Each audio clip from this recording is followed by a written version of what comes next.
Сегодня последний день лета, с этим я вас не могу поздравить. Наоборот, примите все мои искренние соболезнования по поводу того, что лето пронеслось, улетело. Осталось 3 недели до дня осеннего равноденствия, и мы вступаем в самую темную часть года. По крайней мере, у нас на севере это очень хорошо замечается. Вот такова ситуация. Значит, закончилось лето, и в связи с этим, как ни странно, большое количество политических деятелей высказалось по поводу перспектив и развития российско-украинского, так скажем, конфликта, в общем-то.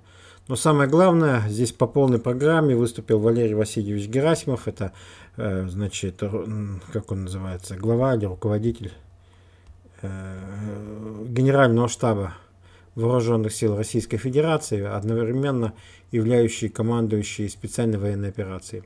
И много чего сказал по этому поводу. В общем-то, все сказали. Макрон сказал, Зеленский сказал. И вот мы постараемся сегодня изучить общую ситуацию на фронте, общую ситуацию и соотношение сил в российско-украинском конфликте. И кроме того, постараться понять, как он будет дальше развиваться и что там будет происходить. Вот такая у нас сегодня программа. Но в первую очередь я начну с разоблачения, с моего маленького исследования, с разоблачения некоторого фейка, который неделю назад очень хорошо прошелся по всем, значит, этим средствам массовой информации и, как ни странно, не был опровергнут до сих пор.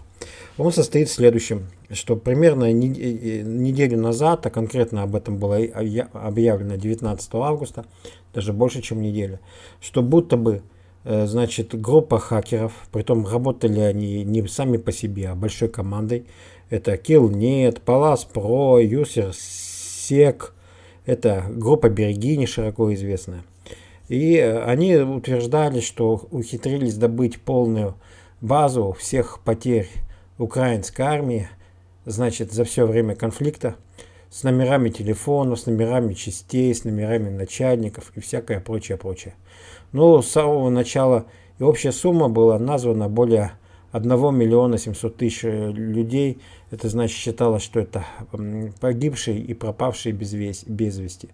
Вот такая вот эта сумма. Всех она сразу же удивила, потому что мы знаем, что с точки зрения Украины они потеряли меньше 100 тысяч человек всего в этом конфликте. Наши тоже называют определенного рода вещи, но, по крайней мере, это как бы стало достоянием общественности, это начали широко обсуждать, в том числе в основном на украинских политических каналах YouTube, типа Александра Шелеста и так далее, и так далее.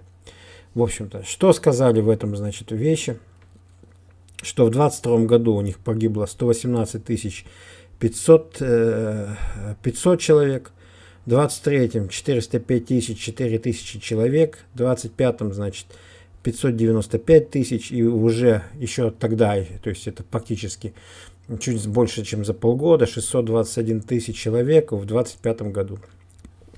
Ну, у всех потрясла эта сумма, цифра, обещали нам все эти документы выложить, но никто с того времени их не выложил, и не зря. Почему это произошло? А по очень простой причине. Просто можно пойти и поискать эти самые данные, вообще говоря, в других источниках. Например, в феврале ТАСС, ссылаясь на источник Министерства обороны Российской Федерации, сказала о погибших и раненых во время этого конфликта. Сказала она следующие вещи, что в 2022 году Украина потеряла 118 500 человек, значит, в 2023 405 400, в 2024 595 тысяч человек. Вот по ссылкам можете сходить, эту ситуацию проверить.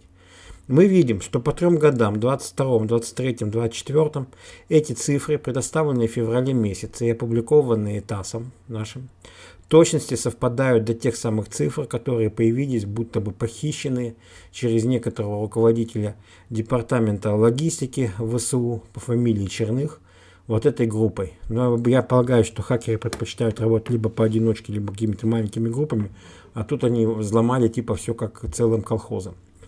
Это абсолютно одинаковые цифры. ТАСС говорила в феврале 23 год 405 400 человек.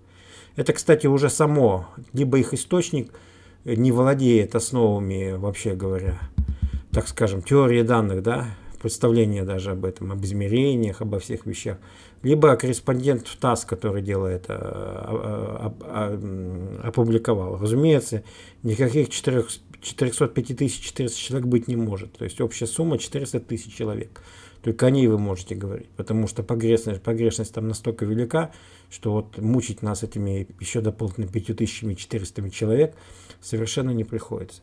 Мы видим, что эти цифры абсолютно одинаковые. То есть мы видим, что эти цифры совпадают. Мы видим тем самым, что 19 августа разнесли какую-то дичь совершенно про потери. Она ни на чем не основана, и цифры в ней по загадочным причинам совпадают с цифрами ТАСС по потерях украинской армии аж от февраля этого года. Ну, замечим еще раз. ТАСС там тоже сказал удивительную вещь. Будто бы погибло 1 миллион человек, притом воспроизвела практически меня. Вот полностью меня воспроизвела. Вот мои оценки вот воспроизвела. А потом еще 80 тысяч уже в начале года, до февраля, значит, до конца февраля. Это тоже неумение владеть и работать с данными. Тогда бы назвали бы цифру 1 миллион 100 тысяч, но не цифру 1 миллион 80 тысяч. Это четкое непонимание, что такое число, что такое измерение. Ну, вообще непонимание, ничего. Это вот интересная вещь. Это в очередной раз заставляет нас задуматься о так называемой проблеме, очень распространенной, распятого мальчика. Напомним, это приблизительно 2014 год. Некая корреспондент, не помню какого канала, то есть ОРТ, то ли России, придумала фейк. Она нашла где-то алкоголичку, сочинила историю, что в ВСУ распяли где-то у мальчика всякого этого. Ее легко опровергли, эту историю. И после этого у ВСУ и Украины были вполне реальные преступления. Ну, там, например, удар по площади возле Луганской администрации с воздуха. Да, где и много всяких остальных вещей. Там втуривание, значит, Нивы с семьей, с детьми и так далее, и так далее. У нее очень много было реальных преступлений. После этой истории, после этого, разумеется, бесконечного фейка, про всех начали говорить: это распятый мальчик, это распятый мальчик. То есть какая-то корреспондентка, которой лень было собирать настоящий материал, и она придумала историю распятого мальчика, на самом деле нанесла нам удар гораздо больше, чем многие пропагандистские порталы целые или группы на Украине. После этого все говорили о распятом мальчике, распятом, только недавно о нем забыли. И точно так же, кто, почему вот эту самую фигню вбросил с 1 700 000 цифрами августа, которые полностью совпадали со сводкой нашего генерального штаба от февраля. Вот как такое случилось? У меня с самого начала они вызвали подозрения. Во-первых, потому что там колхоз хакеров. А во-вторых, что никак я не оцениваю общие потери ВСУ в 2022 году 118 500 человек. Они, разумеется, больше. Притом существенно больше. Я вот так полагаю. По каким-то причинам. Ну вот, это такое эта вещь. И можно поговорить, какой у них реальный уровень потерь. И что здесь у них происходит. Я по-прежнему продолжаю настаивать на своей интересной вещи о том, что соотношение потерь дикое. То есть соотношение потерь 8 к 1, 10 к 1. И если вы посмотрите на эти цифры обмена, вот только что произошел очередной обмен телами, наши выдали 1000 свою традиционную, а им в ответ дали 19 человек. То есть соотношение везде такое. Можно объяснить тем, что украинцы трупов не собирают, а можно объяснить тем, что российская армия везде наступает, и поэтому ей достаются украинские трупы, а российские трупы украинской армии не достаются. Это вот интересная тоже такая вещь. Но и была еще штука, которую я не проверял, она может быть оказаться как вот этот последний фейк с Берегинями, с Черных и взломом этого логиста, того называю. Хотя, может быть, взлом был просто. Цифры они какие-то не были опубликованы, вместо этого нам подсунули вот такую шляпу. Это по поводу оригинальных обращений в Красный Крест по поводу поиска пропавших без вести. Это где-то история месяца 2, и там называлась цифра 400 тысяч. Мы знаем, что большинство так называемых трупов, чтобы не платить компенсацию, они записываются Украиной либо как СЗЧ, то есть как дезертиры, либо как пропавшие без вести. И это позволяет не платить большие компенсации, потому что иначе бы даже все их европейские спонсоры вылетели бы в трубу мгновенно. Вот это позволяет людей вот таким образом обманывать. Тем не менее, вот эта сумма, это число 400 тысяч, она очень характерна. То есть только в один Красный Крест в поисках пропавших без вести оказалось 400 тысяч оригинальных записей. Это уже близко к тем цифрам, которые я оценивал. То есть это примерно 1 миллион трупов на рубеж 24-25 годов. Сейчас это число еще возросло. Может быть, она уже 1 200 000 составляет тысяч. Вот какое-то вот такое большое. Но я хочу заметить, что я не вижу, чтобы количество потерь Украины выросло по сравнению с 24 годом. Я более того полагаю, что оно даже несколько уменьшилось по каким-то причинам. Что в 24 году потери украинской армии были выше. Сейчас меньше. Ну, мне вот мое такое ощущение. Но не в последнюю очередь из-за того, что ликвидирован этот белгородский, курский котел, да, в котором долго сидела украинская армия и теряла, еще раз теряла большое количество людей и большое количество дефицитной техники. Ну вот такова сегодняшняя наша ситуация, чтобы оценивать потери. Давайте посмотрим на другую такую схему, которая позволяет их как-то оценить еще. Это, значит, как она называется? Слезы войны, что ли, ресурс? Вот так называется. Это их последняя сводка 28.08.25 года. Они оценивают, значит, потери, вот видите, в 772 тысячи человек, не 770 тысяч, правильно, да? 770 тысяч они оценивают их потери, в общем-то. Давайте я напомню, как происходит у них оценка. У них есть некая база данных, допустим, в ней есть 10 тысяч имен. К ним обращаются родственники пропавших и погибших воинов, значит, чтобы найти своих там где-то там своих родственников или товарищей, за них там находят они их. И, допустим, у нас есть 10 тысяч обращений, и 1000 из них как бы нашлась.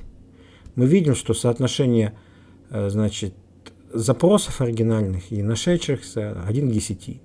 А поскольку во всей этой базе 10 тысяч человек, допустим, то общие потери тем самым можно оценить как, соответственно, как 100 тысяч. Вот такая нехитрая схема, у них она находится в этой штуке. Она чрезвычайно кривая, на что я хочу обратить ваше внимание. Большинство, конечно, ни в какие такие базы не ходит и никого там не ищет. То есть, если эта оценка, в общем-то, верна, она не очень верна, но верна, то это всегда оценка снизу, притом очень сильно снизу.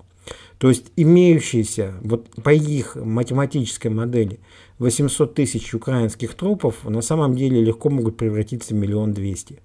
Тем не менее, мы видим, что где-то ходим вокруг миллиона. Даже вот по такому несовершенной оценке снизу, или с моей оценкой, которой я тоже настаиваю, что она оценка снизу, то есть 1 200 000 человек, 1 200 000 человек. В общем-то, я тоже настаиваю, что это оценка скорее снизу, чем сверху. Вот таковы наши значит, вещи. Ну, какова под это была подведена у нас теория? Что-то начинаю быстро говорить, потому что время заканчивается. Какова у нас была подведена под эту теорию? Я напомню. Теория у нас была очень простая. Это была теория Осипа Ланчестера, которая доказала в большом количестве конфликтов и в большом количестве войн свою применимость. Она состоит в следующем, что если у вас широко расставлены, скажем, 1000 пушек, а напротив у противника 100, то есть в 10 раз меньше, то есть у того противника, у которого, значит, их будет меньше, у них потери будут в 10 раз больше. Ну, вот примерно так. Если эти пушки стоят, например, плотными рядами, то тогда эти 10 превращаются в 10 в квадрате, то есть потеря будет 1 к 100. То есть 10-кратное превосходство в пушках, да, оно приводит к 100-кратному росту потерь.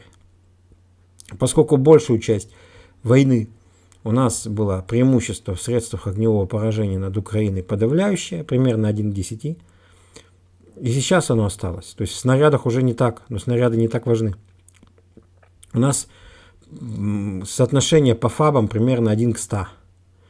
Притом эти фабы наши, как правило, мощные, а те фабы, которые летят со стороны Украины, они маломощные. То есть мы можем спокойно кинуть 3 тонны, а они кидают там, 250, наверное. Вот как-то так, может быть, еще меньше.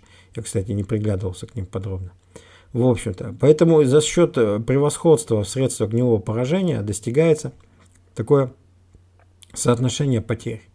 То есть, по большому счету, украинская армия закрывает своей принудительной мобилизацией, своими этими заградительными отрядами и всем свой недостаток в средствах огневого поражения. Вот такова, значит, наша была теория. Это то, что я говорил раньше. Но сегодня я не могу сказать, что я на всякие интересные картинки накачал. Сейчас мы их будем рассматривать, мы их будем смотреть, значит. До Герасимова и до всех остальных я, судя по всему, не дойду. У них есть еще другая особенность, которая позволяет достигать таких же больших потерь, соотношения потерь, как и вот это средство огневого поражения. Она состоит в том, что они традиционно никогда продолжают удерживать те позиции, которые надо давно было оставить. То есть они держатся за каждый дом, за каждую улицу, за каждую позицию и постоянно, непрерывно попадают в то, что называется аннигиляционный мешок. В общем-то, со всех сторон. То есть сидят в каком-то мешке, у них, допустим, есть одна узкая дорога, которая постоянно простреливается и российской артиллерией, вплоть до минометов, и FPV-дронами, и ланцетами, и всем чем подряд. И по ней они пытаются осуществлять снабжение. Или, например, на этих, так называемая москитная логистика, когда по полям едут на бэушных японских и американских джипах и везут что-то там, пикапах, то есть на пикапах везут что-нибудь, и на других внедорожниках, там несколько снарядов или чего-либо еще. Это делает снабжение их гарнизона, поражающего какой-нибудь город-крепость, чрезвычайно неэффективным. То есть там соотношение средств огневого поражения оказывается вообще очень большим. То есть 1 к 100. То есть фактически они спасаются за счет минных полей только. То есть вот я недавно читал кусочек интервью, значит, нашего бойца с позывным, по-моему, «Алмаз». И он рассказывал, что у них каждый штурмовик вооружен кошкой. То есть специальным этим захватом на веревочке, где они видят любой подозрительный предмет, они прячутся в укрытии, если надо, то пытаются его вытянуть оттуда. Он иногда взрывается. То есть минируется все. Ветки минируются, палки на дороге минируются. Ну, то есть палки в форме мины. Брошенные, значит, эти рожки для автоматов. Ты их вставляешь в автоматы, они после этого взрываются. И вот всякое это остальное. То есть приходится главным образом воевать с минами, а не с противником. Но за счет дронов. Вот за счет этого и спасаются. Прилетают издалека дроны и пытаются минировать во все что угодно. Ветками, палками, камнями, любыми подозрительными предметами. Как говорят, даже детскими игрушками и всем прочим. Вот такие вот рода вещи. И со всем этим надо бороться. То есть получается, что вот это крюк на веревочке, получается, что находится теперь у каждого штурмовика. Это вот такого рода история, которую мы на сегодняшний день имеем. То есть их вторая проблема после отсутствия, она состоит в том, что по идеологическим причинам или по каким-то причинам они пытаются удерживать те позиции, которые непригодны для обороны. Пример такой позиции. Это, например, Бахмут. С той поры, как взяли вершины с севера и с юга над ним вагнеровцы, выяснилось, что город находится в низине, дороги к нему простреливаются, в общем-то, и оборонять его было чрезвычайно неудобно. Поэтому в этой ситуации потери наступающих были значительно меньше, чем потери обороняющей стороны. Это несмотря на то, что в тот момент российская армия переживала острейший снарядный голод, что называется, из которого выходила одним простым способом. Ну, потому что были танковые снаряды на тот момент еще в большом количестве, и танки использовались как САУ, по большому счету. Такие вот вещи. Это вот такого была ситуация. И так вот практически везде. Сейчас у нас аналогичная ситуация, по всей видимости, окажется в Константиновке. И это вот везде возникала подобного рода вещи. Вот их. Это и обуславливает такое неравномерное соотношение потерь. То есть наши потери гораздо меньше, чем потери украинской армии. Поэтому у нас до сих пор нет призыва, хотя я с большим интересом смотрю за скрытой полемикой между Медведевым и Путиным. Путин выступит, скажет, что мы каждый месяц по 50-60 тысяч добровольцев у нас оказывается. Потом придет Медведев и тоже скажет, что вот столько-то мы, например, за полгода призвали, и получается 35-38 тысяч человек. То есть суммы по сравнению с Медведевым у Путина завышены примерно в 1,5 раза, что тоже по себе очень не смешно. Ну, вот такого рода история. Ну, давайте я сейчас открою, значит, определенного рода карты, мы будем по ним сейчас ходить и пытаться их каким-то образом изучить, значит, эти карты. Посмотрим, что у нас происходит на фронте с условием, вот с этой оговоркой, что мы будем изучать, обращать внимание на украинские потуги, у них же потужное государство, на защищать позиции, которые непригодны к дальнейшей защите и требуют большого количества ресурсов. Давайте я сейчас перейду куда-нибудь, и мы пойдем туда. А, я себя не переключал на обратную, да. Но тогда не надо никуда уходить. Так, значит, я буду использовать две карты. Значит, здесь вот есть телеграм-канал, не помню, как называется. Он на Автошоке был как Живопыр когда-то был известен. Это безбрежный оптимист. Он верит всему, что скажет наша сводка Министерства обороны, всему верит, у него наши очень быстро подвигаются и побеждают. А второй это будет Рыбарь, который, вообще говоря, канал известный. Известный пессимист. То есть пока он не получит сообщений картографа Рыбаря о флагах, о видео с геопривязкой, он никогда ничего там не зарисует. Значит, это вот можно посмотреть на эту ситуацию. Ну, здесь я не очень, наверное, интересно. Сейчас, минуточку, мы закроем это дело и пойдем дальше. Ну, вот наша схема. Давайте вот посмотрим нынешняя ситуация. Это карта Рыбаря, соответственно. Мы видим, что, по мнению многих наших картографов, наши контролируют и Золотой колодец, и Веселая, и Вольная, и вот этот весь район, вот они его как-то простроили. У Рыбаря нет для этого данных, и он таких вещей не пишет. Что мы здесь опять-таки наблюдаем? Мы видим, что есть две дороги, по большому счету, вот эта дорога. Они сходятся в Покровске. В Покровске ведутся бои. То есть сейчас есть некоторая ситуация, которую, вообще говоря, если мы хотели бы сохранить военную силу, то отсюда надо было бы по большому счету им уходить. Уже достаточно давно. Но они находятся в этой самой ситуации, и здесь они будут продолжать обороняться. Ну, к их счастью, мы в Удачном и Котлино не можем продвинуться дальше, то есть физического перерезания вот этой дороги нет, но дороги контролируются российскими дронами, и судьба гарнизона в Покровске и Мирнограде, она, вообще говоря, конечно, печальна. Сколько он будет там держаться, это непонятно. Я считаю, что в октябре он падет.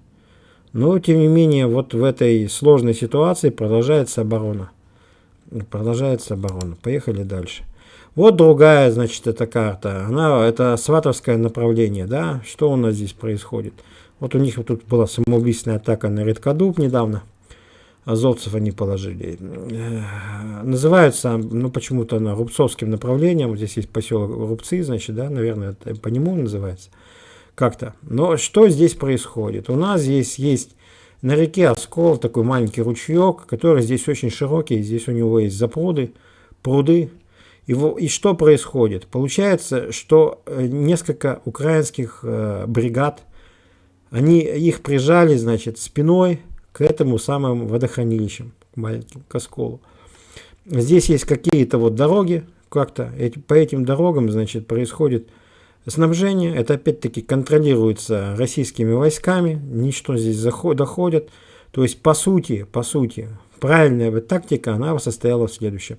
Им надо оставлять было давно вот эту самую территорию и пытаться закрепиться на другом, на высоком берегу реки Оскол, и там обороняться. Но они по идеологическим причинам позволить этого не могут. Вместо этого они оказываются вот в этом самом замечательном мешке, где снабжение через Лозовое представляет из себе вот эту маленькую дырочку, вот этот горло этого самого мешка. Вот, это их распространенная вещь. Вот возникает похожая ситуация в Константиновке. Есть здесь до этого мешка еще очень далеко, но я хочу обратить ваше внимание, что все дальнейшие города, дальше Дружковка, дальше, вообще говоря, Славянск, там Краматорск, самый крупный город этой агломерации, советское население превышало 200 тысяч человек, в Константиновке 100. Значит, они все находятся в низинах. И после того, как пал Часов Яр, то они на самом деле оказываются некоторыми позициями неудобными в этом смысле для защиты. Хотя там много домов, много где можно опираться. Но я хочу показать вам нижнюю часть карты. Наши, вот Клебанов сказал, что взяли Клебан быка несколько дней назад. Клебанов. Герасимов сделал. Что здесь произошло? Здесь произошли определенного рода части, Герасимов это тоже отмечает, которые оказались прижаты к Лебанбыкскому водохранилищу. Они находятся без снабжения, у них есть москитная логистика, как-то их пытаются снабжать по воде, и, разумеется, судьба их печальна. Российская армия здесь имеет подавляющее преимущество в огневых средствах поражения, и этот кусок давно надо было уже бросать и отходить, и закрепляться на северной стороне этого самого водохранилища. Там есть высота, например, видите, 206, а здесь высоты порядка 118. Вот такого рода вещь, которую им тоже надо бросать и всем этим заниматься.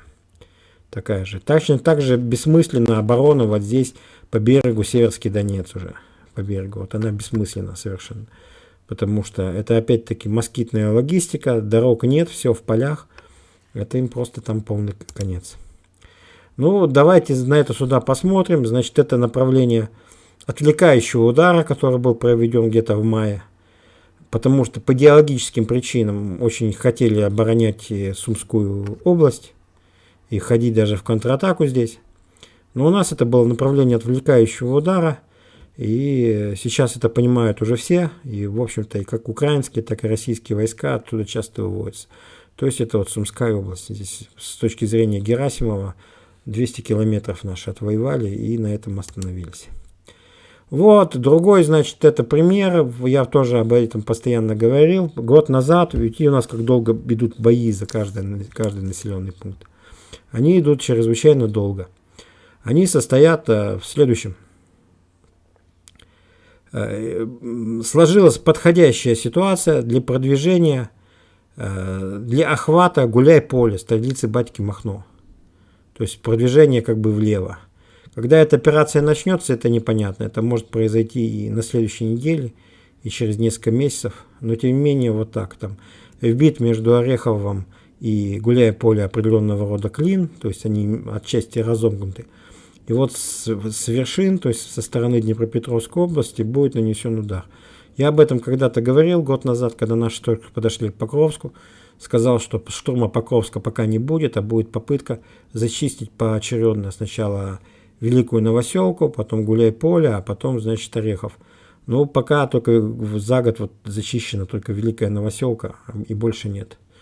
Вот такого рода история. Но здесь интересно, что наши войска полностью выходят вот в самом конце на границу между Украиной и Россией. И вот так остаются здесь как-то. Давайте. Ну вот это то, о чем я говорил, этот живопырь нам описывает эту ситуацию где-то 25.08. Он хочет показать, что вот движение, оно вот здесь вот так возможно. То есть это движение по заходу в тыл для Гуляй-Поля. То есть тоже он не будет браться, а будет браться через определенного рода карман. А это самое интересное. Вы видели, что час назад начали распространять снимки. Российский квадрокоптер залетел на местную вышку и забросил туда российский флаг. Вот. Герасимов сказал, что наши войска контролируют половину Купянска.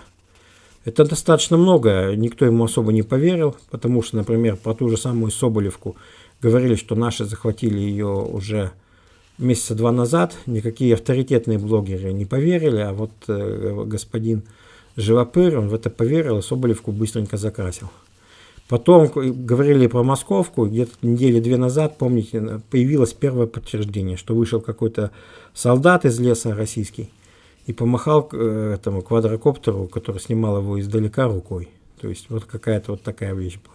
Что там происходит, непонятно, но мы видим тоже классическую ситуацию. У них на обороне Купянска, не знаю, как сейчас, они отводили часть сил, было задействовано вот во всем этом кармане порядка 15 бригад и отдельных батальонов различного рода частей, в том числе вполне боеспособных, что называется. Там, например, была бригада теробороны 8-батальонного состава. А напомню, значит, этих пехоты в российской дивизии 5 батальонов, да, в стандартной, собственно, как правило.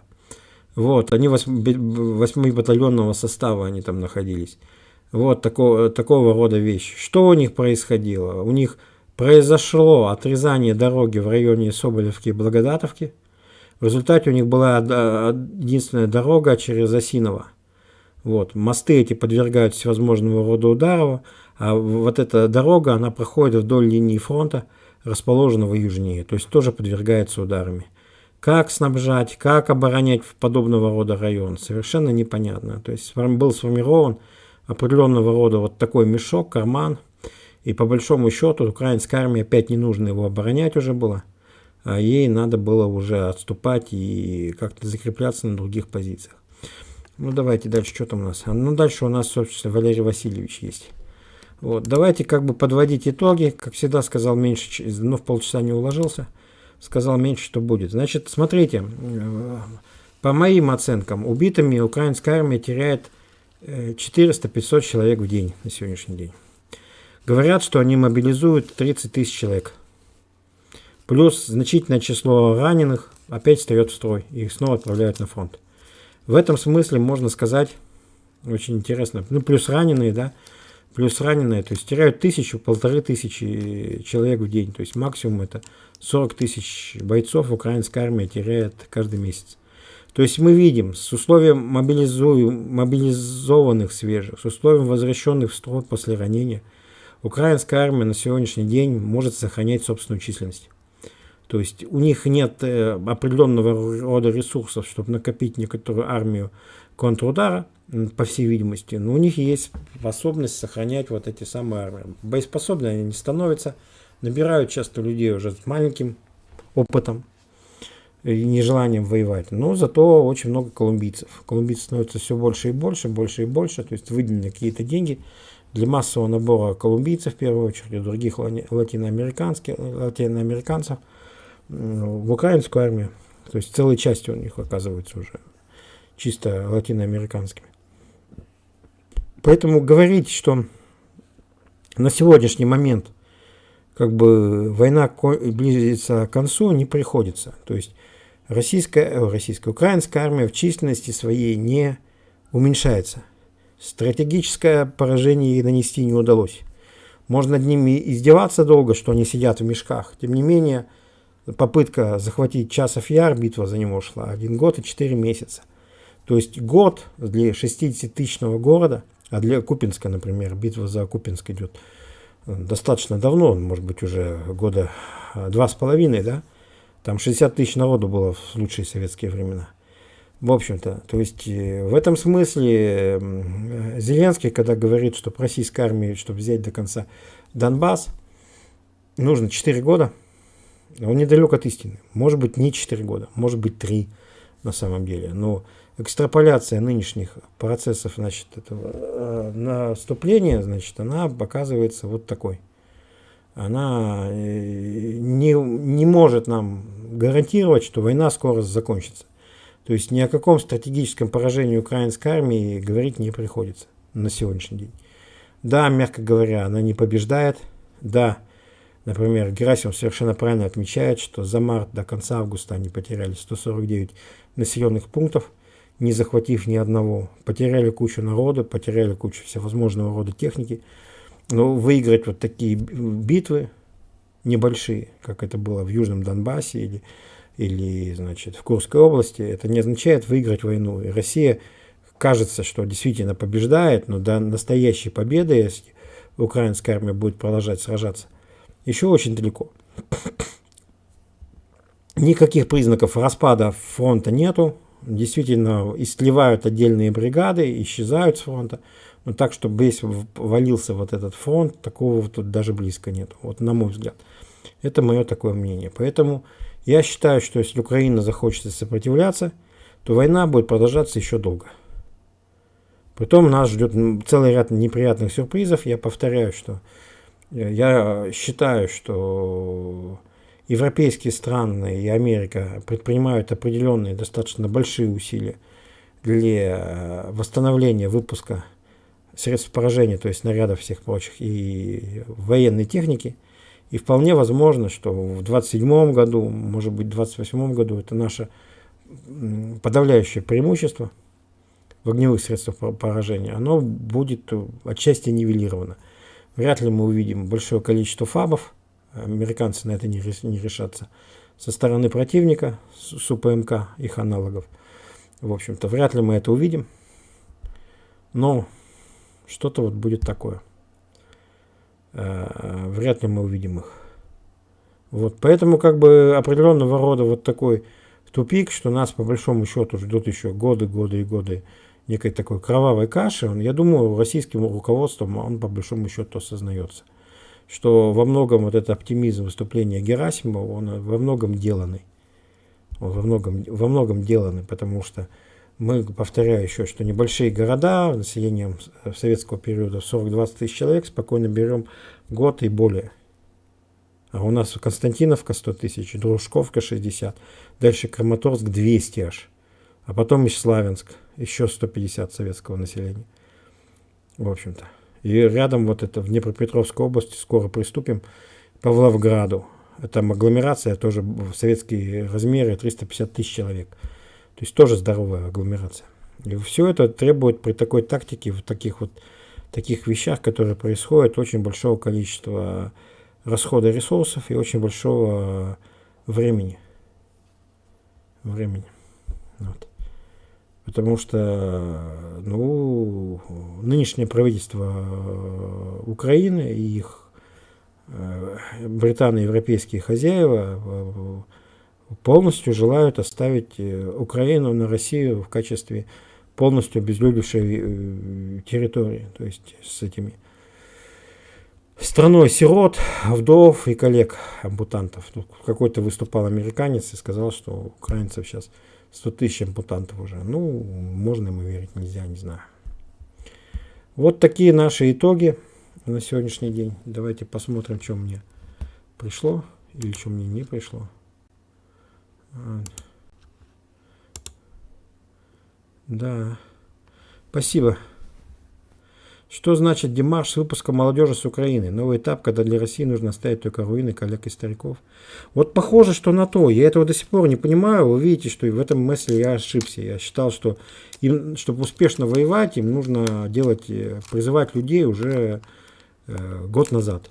Молодежь, студентов в первую очередь. Для того, чтобы сохранить какие-то перспективы.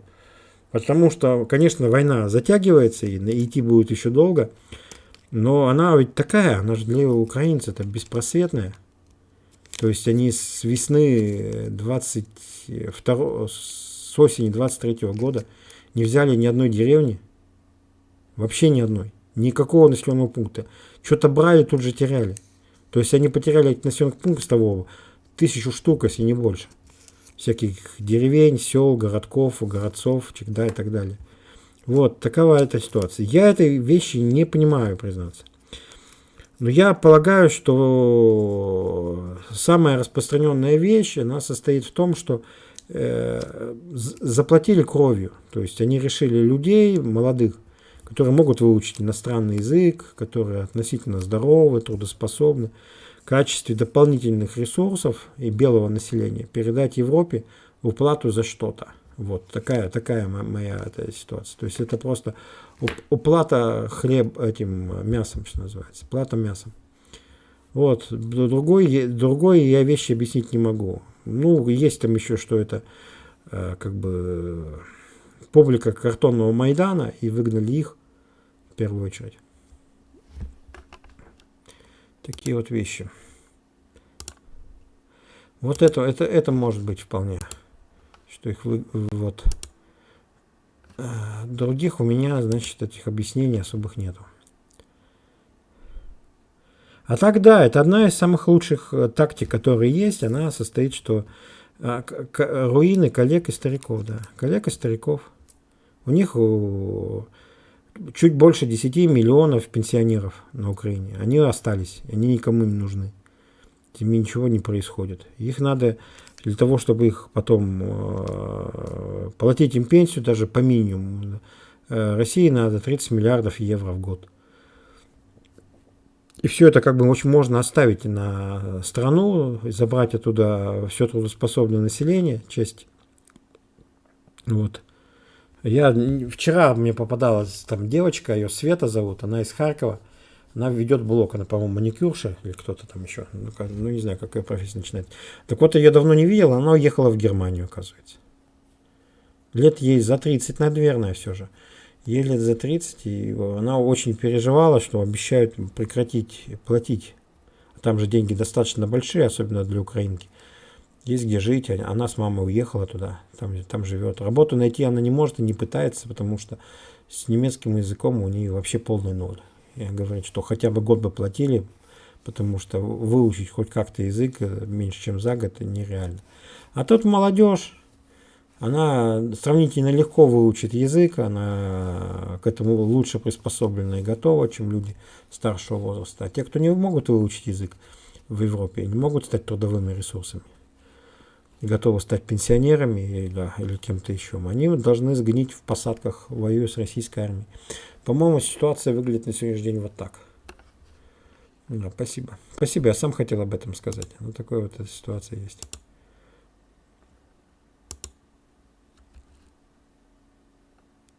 Вот. Что у меня тут еще?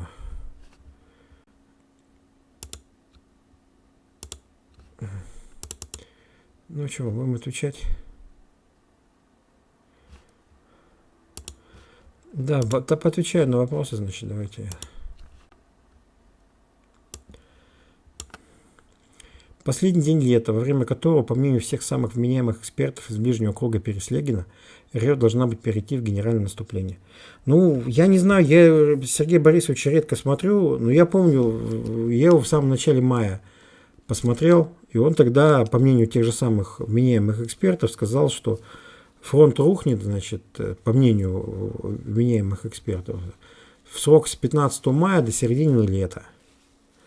Я вот тогда, помните, возмутился и сказал, было бы очень интересно узнать список вот этих имен, вот этих вменяемых экспертов, потому что я эксперт невменяемый и считаю, что этого не произойдет.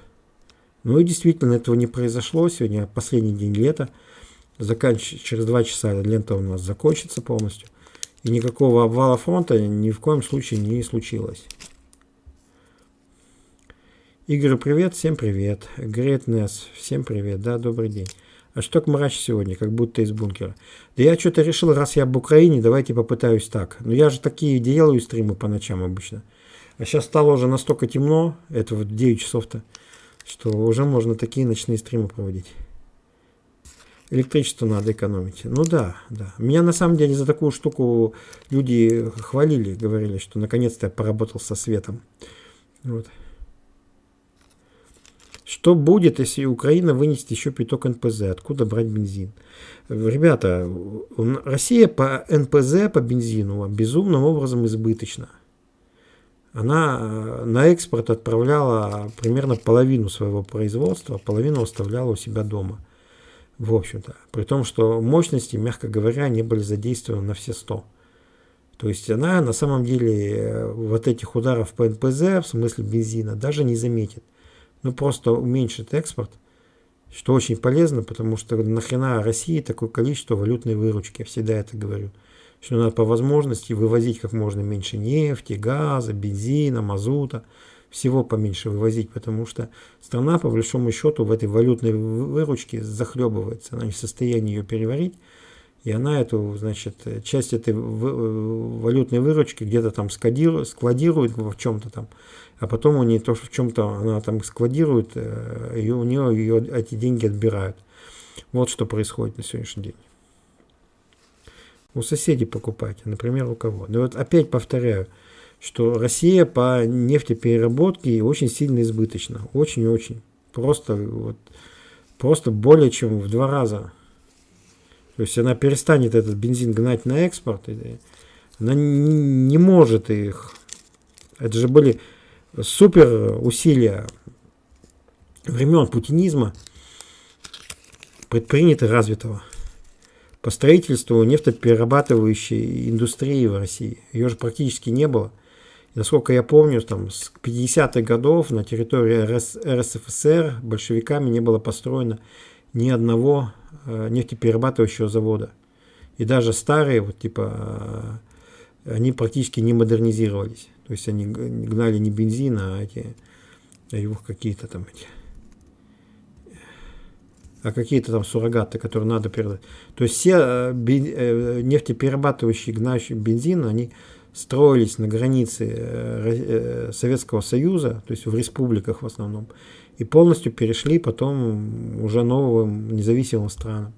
И были большие усилия вложены в нефтепереработку, и в результате практически с очень небольших параметров Россия при Путине вышла, по-моему, на 3-е место по объему нефтепереработки после, значит, США и Китая.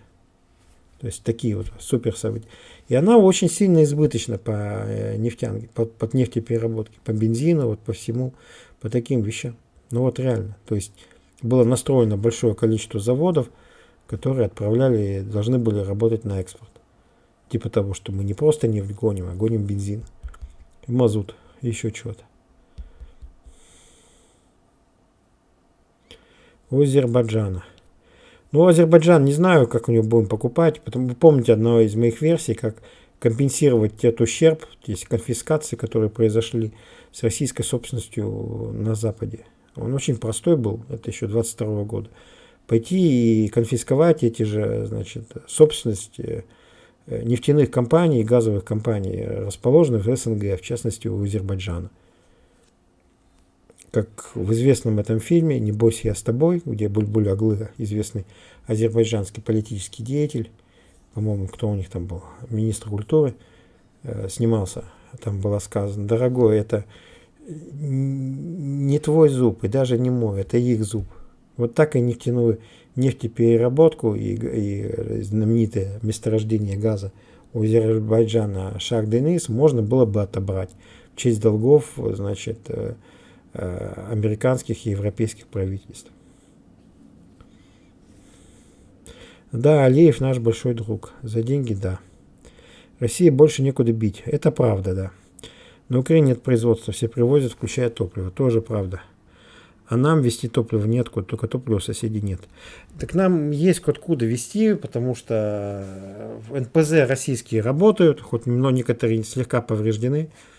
И говорю, что они в состоянии давать такое количество топлива и бензина, сколько стране не надо.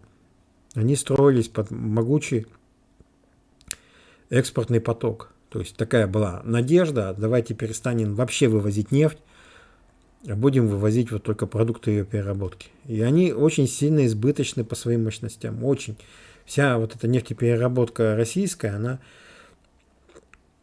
очень избыточная. То есть там с нуля была построена фактически новая, модернизированная, современная нефтепереработка. Это вот Женя Берсенев летел как-то там куда-то в Нижнекамск или куда-то еще, и там был в Татарию. И там весь самолет был забит этими инженерами, специалистами иностранными, которые шли налаживать, настраивать, модернизировать оборудование, расположенное в наших нефтяных регионах, ну, в частности в Татарию. То есть вот такая была ситуация. Тогда на биотопливо переходить. Да нет, ну на биотопливо тоже можно. Но еще раз я повторяю, очень избыточная страна, очень. У них громадное количество топлива. Очень большое количество. Большое количество этих НПЗ. Они все такие новенькие, практически с нуля построенные, последние вот буквально путинские десятилетия. То есть это современная нефтепереработка, очень избыточная. Чего-чего, а этого-то добра много.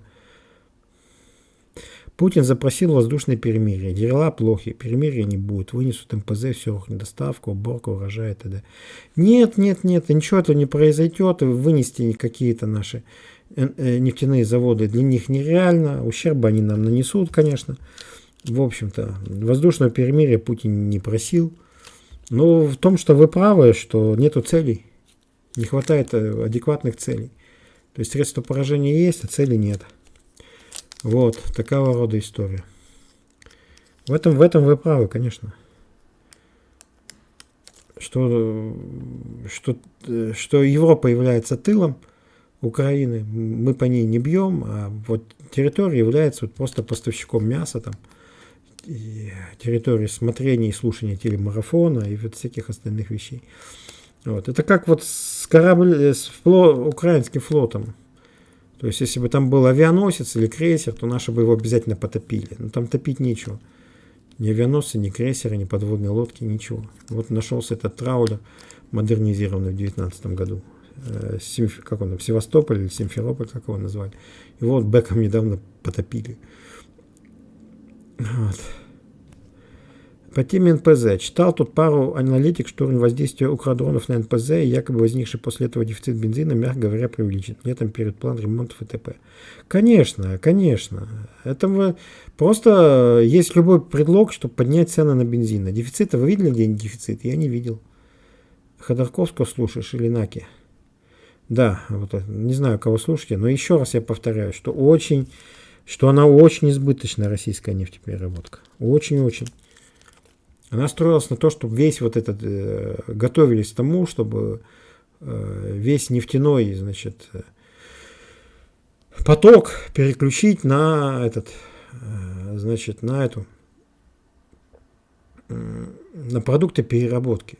И создавался мощнейший комплекс. Он отчасти был создан для того, чтобы перерабатывать весь поток российской нефти.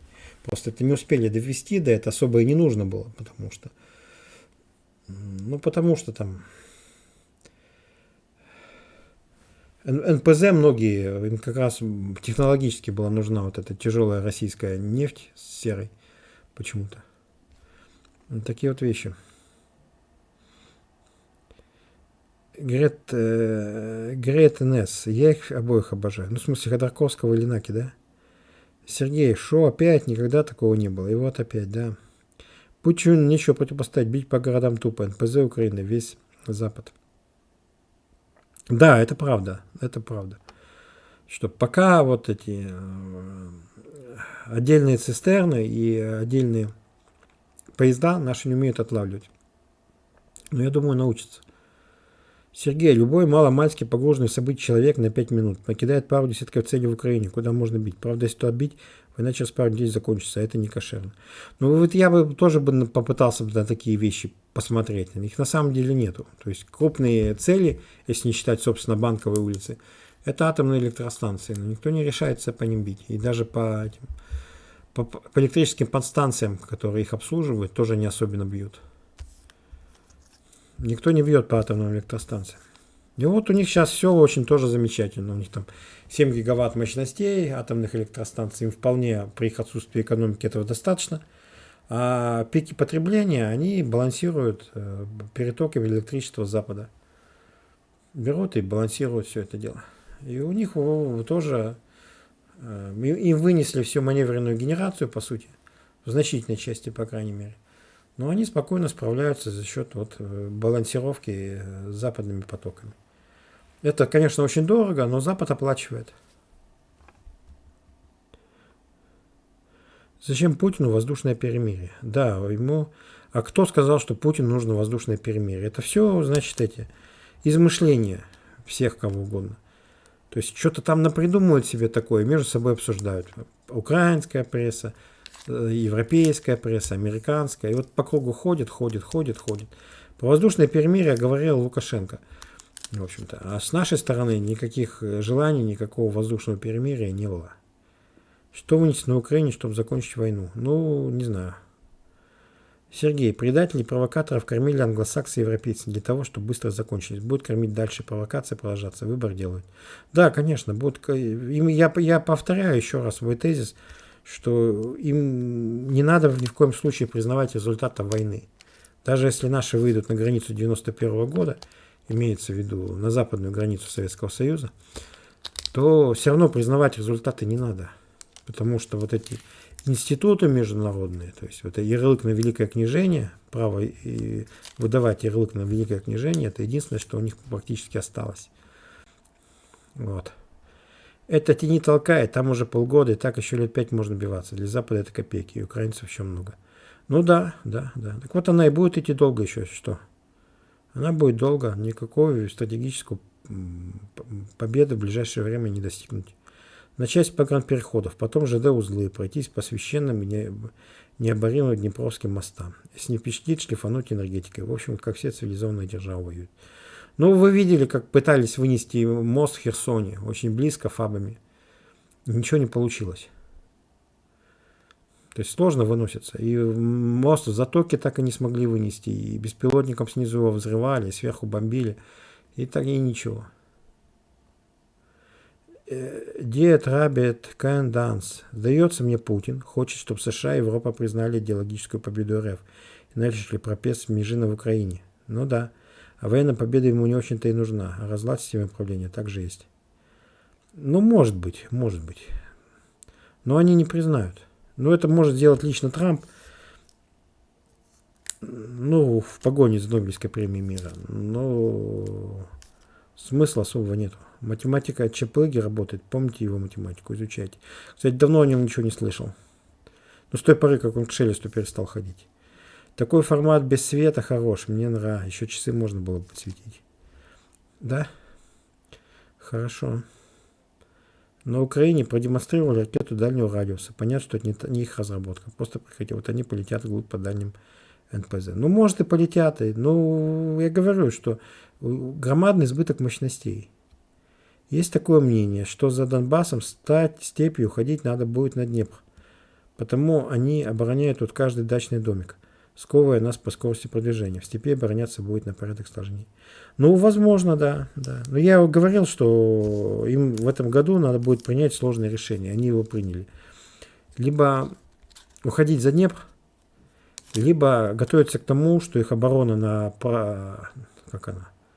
Это левобережье, да? На левобережье она будет превращаться в оборону островного типа. То есть будет оборонять основные агломерации. Ну, типа там Полтаву, Сумы, Харьков, еще чего-нибудь там, Павлоград. И вот к такому их ситуации надо готовиться к ним. Ну вот похоже, что они вот к такому этому оборонительному способу и готовы, в общем-то. Посмотрим. Если действительно Купянск возьмут в какое-то время и удастся продвинуться вдоль до Оскола в той области, то я вполне не исключаю, что будет проведен референдум, и Харьковская Народная Республика войдет в состав в России вполне конституционным мирным образом. Вот так я полагаю. Этого исключать нельзя. Вот это было бы, конечно, всем хочется быть оптимистами, болеть за наших. И хотелось бы, чтобы, например, в ближайшее время и Купянск, и Покровск с Мирноградом пали. Ну так. От Владимира С. Спасибо большое. Где поговорить про заказ для стрима? Можно просто написать мне на почту. Ну вот. За Днепр хотел написать. Ну да, за Днепр. Вот-вот, украинцев еще много, оружия будет больше, ракет. В Германии запущен завод, снаряд пойдут уже в этом году. Ну вот да, где-то в 27 году вот у нас есть опасность, что они нас догонят в уровне поражения. Но с другой стороны, качество украинской армии сильно падает. Это все отмечают. То есть все понятно, что созданы специфические части, типа бригады Национальной гвардии Галичина, да, которая 5 линейных батальонов, и которая записана, что она занимается материально-техническим обеспечением войск, а также полицейскими функциями в районе фронта. То есть это попросту заградотряд из западноукраинцев. То есть набирают людей в Запорожье, в том же самом. Там наиболее жесткий набор идет в Херсоне, в Запорожье. Гонят на фронт, а сзади стоят эти заградотряды из западноукраинцев. Как два молодых бойца украинских где-то там в прямом эфире рассуждали, что идти в штурмы безопаснее, чем возвращаться назад. То есть нам бы, говорят они, народ бы из Европы вернуть. Мы бы их на фронт отправили, и они бы вынуждены были воевать, потому что идти вперед безопаснее, чем возвращаться назад. Игорь, как вы оцениваете Петренко? А кто такой Петренко? Я не знаю. С мальчиком, актриса на массовках. Провокация, как и визитка Яроша. Да. Ну вот визитка Яроша была настоящая. Отвлекала от эксгумации под коммунаром осенью 2014 года. Мирняк с выстрелом в затылок, связанный за спиной руками. Бои до весны 8-го. Да, с мальчиком актриса не из массовки, она там много где снималась. Судя по всему, это так называемая актриса снималась за выпивку, по ее виду. Что-то еще.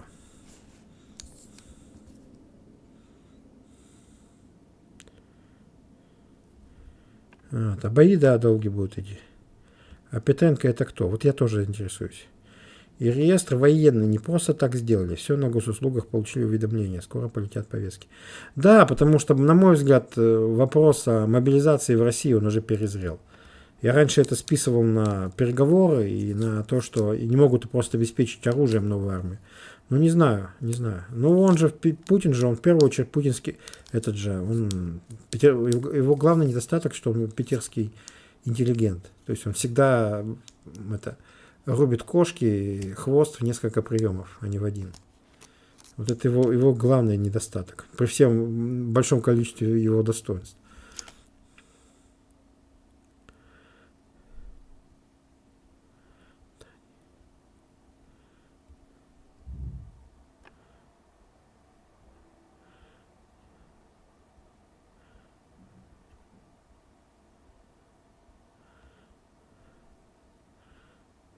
Получили единицы, да.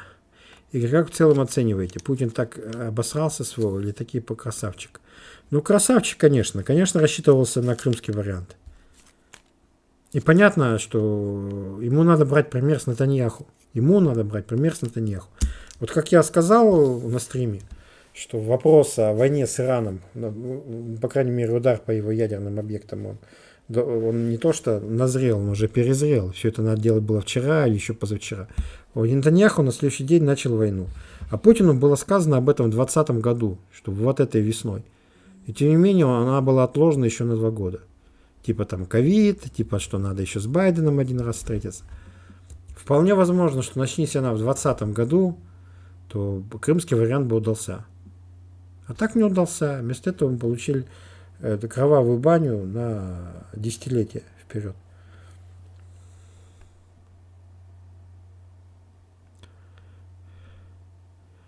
Персегин давно перешел в обойму пропагандонов. Чем вы пособлазнили, интересно? Ну, не знаю, может, пытается управлять реальностью, но так все время садится в лужу с этим СВО. Потом человек же футуролог, то есть будущее предсказывает. И происходят такие вещи. Сейчас, подождите, я тут заговорился, мне, может быть, денька пришла. Да, Дмитрию Б. на поддержку канала, спасибо большое.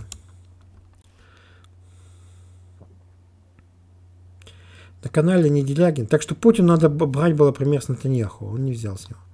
На канале, ну я шучу, конечно. На канале не Делягин, он показывает, что у нас бензин может быть дешевым и в больших количествах. Начинуши специально держат высокие цены. Ну, конечно, а что так? А чего ему не быть ему? Там у нас же акцизы, у нас налоги, у нас сколько там? 65 или 85% это у нас налоги всевозможные на бензин. Так этого же никто не отрицает. Цены на бензин могут быть установлены какие угодно. Ну, вот так устроено. Так и так по сравнению со всем остальным миром, ну, там, за исключением США, там, нефтяных всяких государств, у нас бензин же дешевый по сравнению с той же Западной Европой.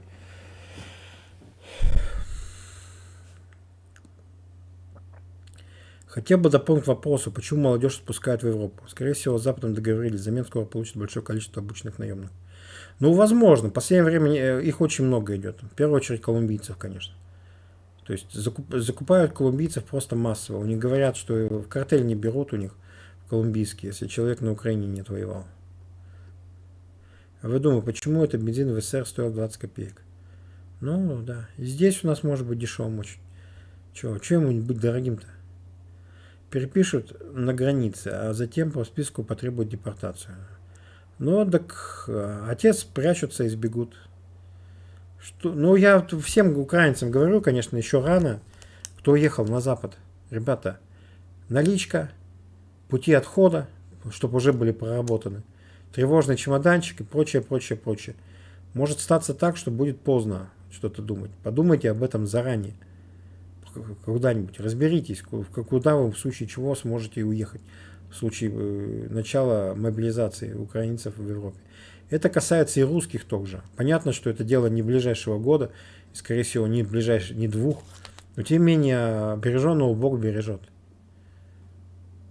Постарайтесь, тоже русские, кто на Западе. А то придется вам в РДК вступить, сами того не подозревая. Не желая этого. Вступите в РДК, поставят вас там сзади заградотряд из колумбийцев и этих, и западноукраинцев. И пойдете в штурм на российские позиции, как миленькие. Поэтому, как бы, возможно, чтобы не заблокировали там деньги, сразу же счет вам. То есть какие-то либо наличка, либо крипта, либо еще что-то. Но я не специалист, что там у вас там должно быть. То есть вы к этому должны быть готовы, по большому счету, повторяю еще раз. Береженного Бог бережет.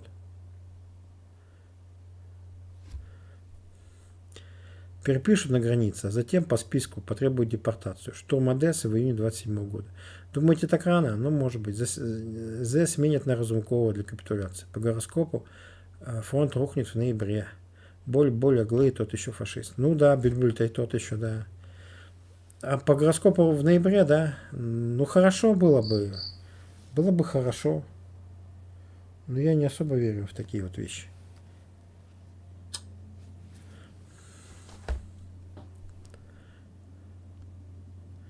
Это потому, что заводов не строили. Они строились, но наши нефтеперерабатывающие заводы строились поближе к границам в основном.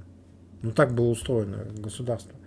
Зачем они в Эстонии построили этот завод по переработке редкоземельных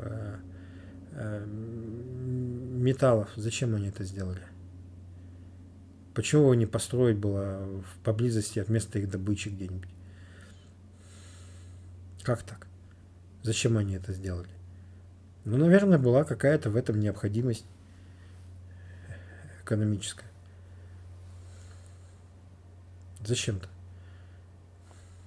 Была потребность какая-нибудь.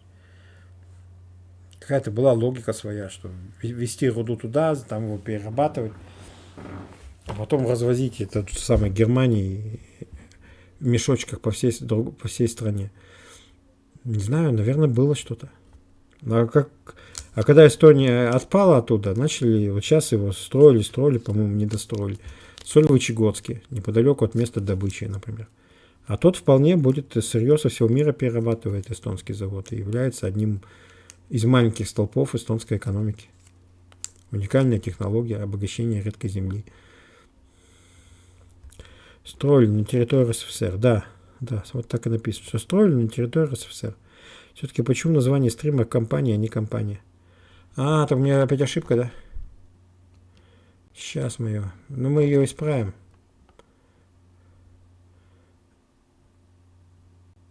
Да, надо избавить. Ну, это типично. Я что-то набью, даже не смотрю. Кстати, как вам субтитры английские и эти... И российские на стриме по таблетке от старости? Мне так никто ничего не сказал, не написал. А как его исправить по ходу дела-то, блин? Никак не исправишь. Ну ладно, потом исправлю. СССР изогнулся на легких деньгах с Уренгой, Помар, Ужгород. Я думаю, что нет, к сожалению. Загнулся на что-то другом. Вот. На чем-то другом загнулся. Это байт на комменты грамматики. Хорошо. Ну, с грамматикой, да. Надо мне всякий раз хоть начать. Я их визуально-то отличаю. И хоть перечитывать, что я там набил-то. Каждое лето на всех НПЗ и всех химзаводах время капремонта. Всегда так было, что-то около 20 дней. Ну да, конечно. Это распространенная вещь. Трампа уже 4 дня не видать, уже куча спекуляций на эту тему. Да? Ну не знаю, по-моему, пишет там, в Твиттер пишет. А так было бы смешно, если бы чувака его бы заменили. Отсыпается. Наверное. Кстати, газ по указанию стали к дачам бесплатно подводить. Наверное, потому что подать не могут. Однако проект остался под миллион. Ну это ясно. Кто-то тут рассказывал уже недавно на стриме, помните? Рассказывал, что все скважины делали, а к ним водопровод подвели и начали такие деньги заламывать за подключение. что все начали посылать этот водопровод подальше. У нас же, по-моему, здесь кто-то писал такое, да? Вот.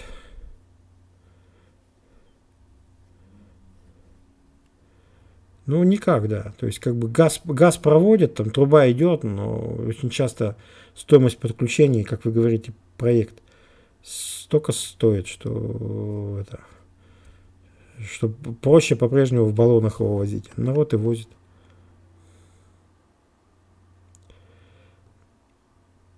Про пожары, взрыв в Гамбурге ничего не слышали, что там взрывалось. Нет, я слышал, что 4 дня там что-то горело и взрывалось. Что конкретно не знаю. Почему-то эта штука средствами массовой информации никак не подсвечена. Но по фрегату бронированному попасть ракетой по движущему могут, а по стоячему мосту не могут. Странно это немного.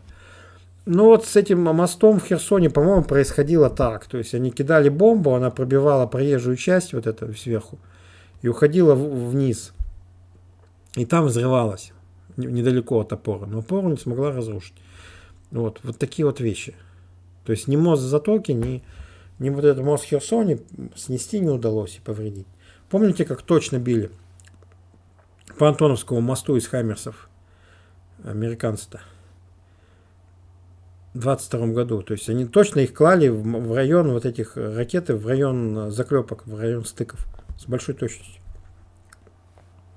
И то тоже его только дырявили. Надырявили его, а потом научились эти ремонтные бригады уничтожать. Вот. Тоже же снести не могли.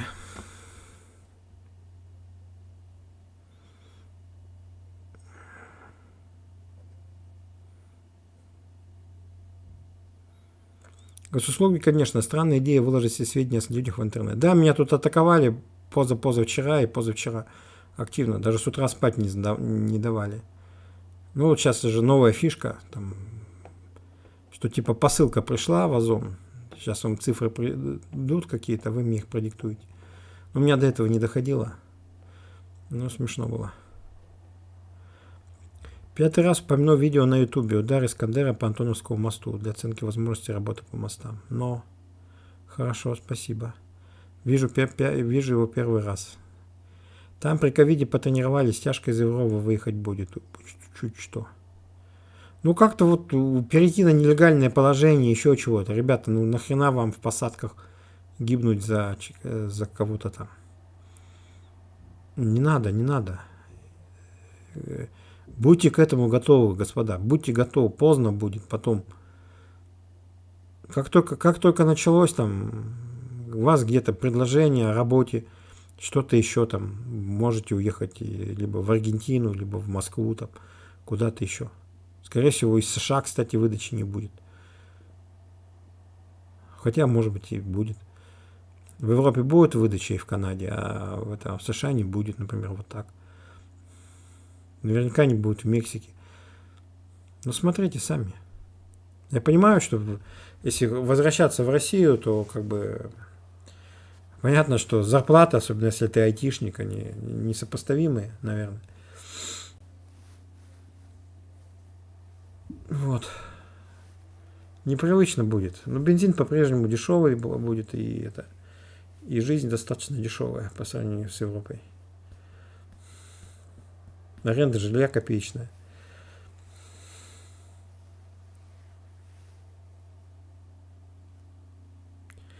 Дипсик, кстати, отлично гороскопы делает, да? Ну, поздравим его, спасибо. В одной только Уфе тренд НПЗ. Список можно продолжить. Довелось приехать в командировку по европейским НПЗ России. Вот да. Вот их почему-то вот там и в Башкирии, в Татарии активно их делали. Развивали, восстанавливали. Тоже интересно, почему так. Ну, вот за НПЗ очень сильно взялись. Туда были громадные деньги, средства. Говорят, чуть ли не 300 миллиардов было туда закачано. Ну, 280 я слышал цифру. Хотя могу ошибаться. Память может подводить. Настроили их этих НПЗ при Путине очень много. Ну, вот благодаря украинцам теперь их будут модернизировать.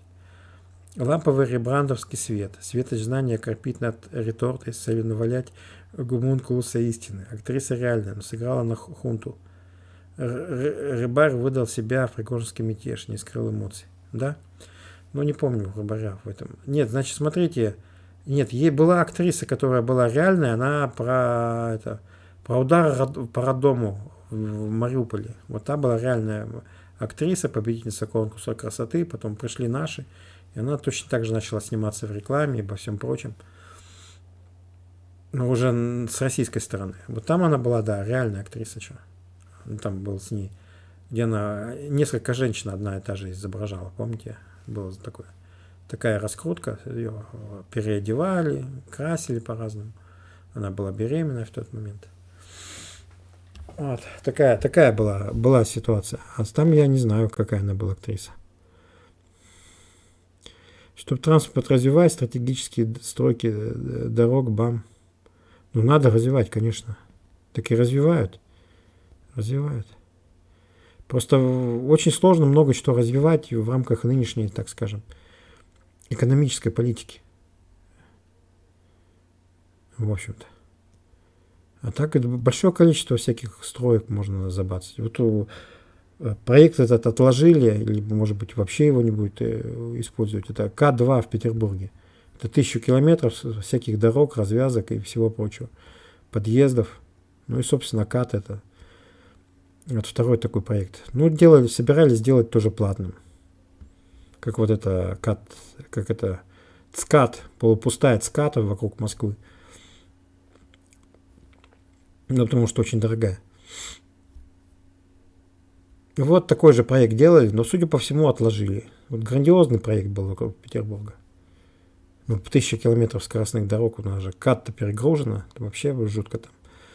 Как говорят, на 70-80%, ну, по ощущению, когда там едешь, что на все 250.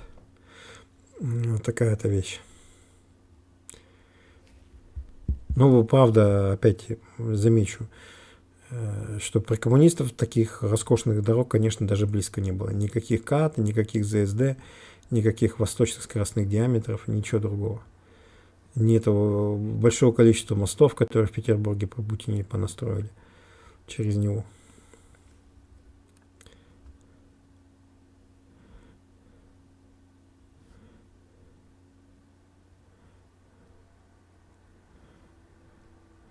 Он фигура публичная, всегда получает удовольствие от этого и вдруг. А 4 дня, да нету. Я вижу, что в Твиттер пишет. Но как Трампа синяк обнаружили, слухи распространяют. Ну, хорошо. Кстати, мысль пришла, почему развалили СССР. Если кто помнит, в СССР прошли 2 переписи населения за 10-2 раза. Хотя обычно было через 20 лет. Так вот, на последней переписи власти поняли, что у славянского населения в будущем будут большие демографические проблемы. И неумело решили избавиться от азиатов. Ну, не знаю. Версия. Там раньше нефть добывали, поэтому устроили недалеко от источника. Да нет. Ну, такая вот политика была почему-то. Загадочная.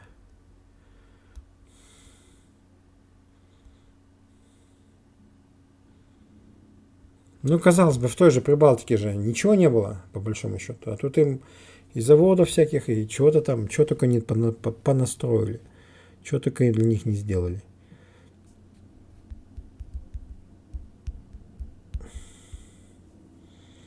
Вот. А почему вы картавите? Вы не русский? Нет, я русский. Очень многие русские не выговаривают букву «Р». У нас потомственно мама не выговаривает, и у нас не выговаривают в результате все, и брат, и сестры. К логопеду меня в детстве водили, но не научили.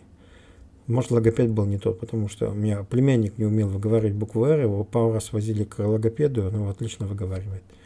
Но у меня не получилось так.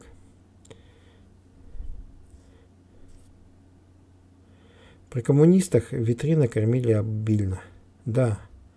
Но это было очень смешно. У нас же в классе было несколько человек из Прибалтики, потому что Прибалтика тоже относилась к нашей школе. И вот мы тут северные дети, там надо ехать домой, там эти рюкзаки мяса, связки колбасы в Ленинграде покупали, а они говорили, да нет, мы ничего не повезем, у нас наоборот, нам, например, из Сталина надо везти в Ленинград, а не в том направлении. Ну, у нас из Сталина было мальчик и девочка, и из Вильнюса мальчик, вот, и в классе.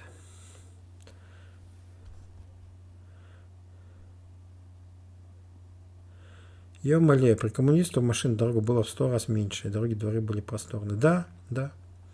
Мы в этих дворах играли в хоккей, а сейчас те места, где мы играли в хоккей на дорогах, они заставлены все, даже газоны, машинами в Архангельске. Все заставлено машинами. Там редко одна-две машины где-то были припаркованы. Там был такой газон, у нас же много плавающих людей было, и там были иномарки припаркованы. Форды в основном почему-то. Поэтому у меня может быть и тоже Форд. Нету 2 или 3 машины. А сейчас все заставлено. Все. Прибалтика была портовым хабом, это ключи не исправил. Ну, может быть, не знаю. Может быть, была и портовым хабом. Строили коммунизм, а строили далеко, чтобы транспорт и дороги развивать. Вот о чем. Ну, наверное. Ну, давайте я узнаю, что-нибудь мне пришло. Пришло мне еще. Спасибо, Методику.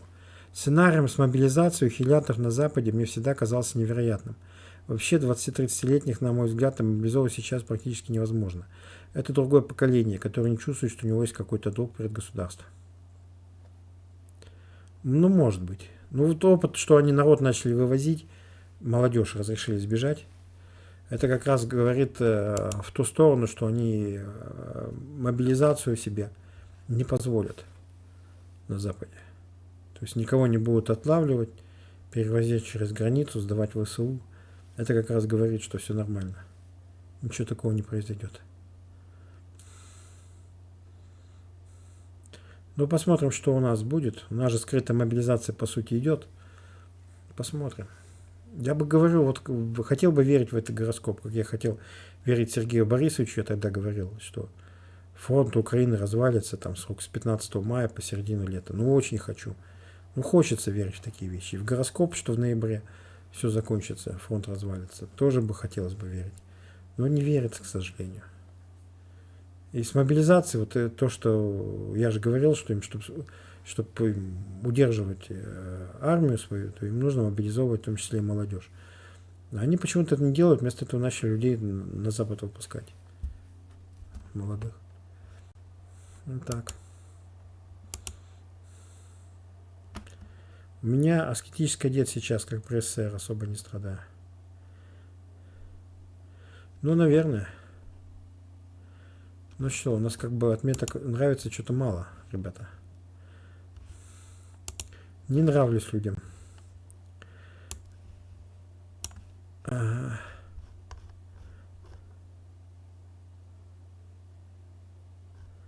Сейчас, минуточку, я пролистал. Ну все, спасибо. Значит, Дмитрию Б, Методикову. Сейчас кто там у нас еще от кого пошел? Владимир С, да. И Владимир С тоже спасибо. Так. Спасибо. Всем.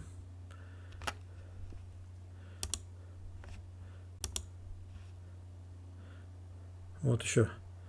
Актеров подснимают «Зимней вишни». Майор ФСБ Востряков. Взрыв метро СПБ. Скул-шутинг. Тоже нестыковки. События реальные, свидетельства очевидцев сыграны. Ну, наверное, бывает такое, да. Бывает. Спасибо. Ладно, завершаю.